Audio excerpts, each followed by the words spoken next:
এই কোরআনের চাইতে দামি আর কোন কিতাব নাজিল করলে তুমি নামাজ পড়তা? এর চাইতে উত্তম এত কতবার বললে?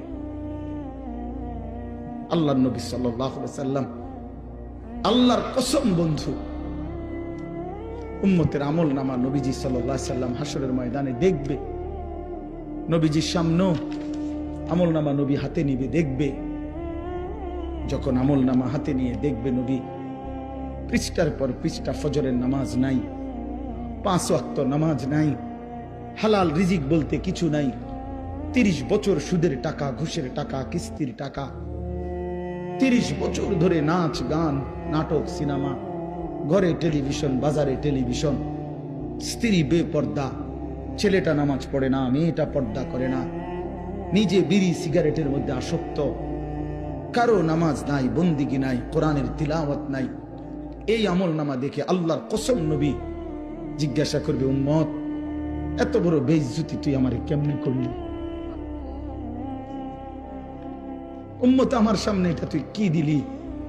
তুমি কি জানো উম্মত, আমি 23টা বছর টানা তোর জন্য কেঁদেছিলাম উম্মত।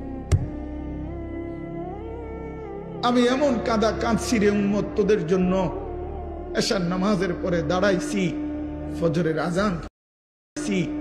ফজরের আজান পর্যন্ত আমি আমার মালিকের কাছে তোদের জন্য, উম্মতের জন্য চোখের পানি ফেলে কাঁদছিলাম। আমার এত চোখের পানি তোর দিল গলাইতে পারলো না।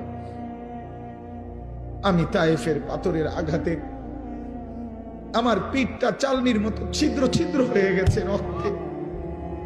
আমি বুকে পেটে 2টা পাথর বাঁধছি ক্ষুধার কষ্টে। আমি উহুদের দান শহীদ করা রক্তে উহুদের ময়দানে পড়েছিলাম বেহুশ হয়ে। আমার ঘরের চুলায় 3 মাস রান্নার জন্য কোনোদিন চুলায় আগুন জ্বলে নাই। আমার এত চোখের পানি, এত রক্ত, এত ক্ষুধার কষ্ট, কিছুই তোর মন গলাইতে পারলো না, তোরে সেজদা দিতে পারলো না।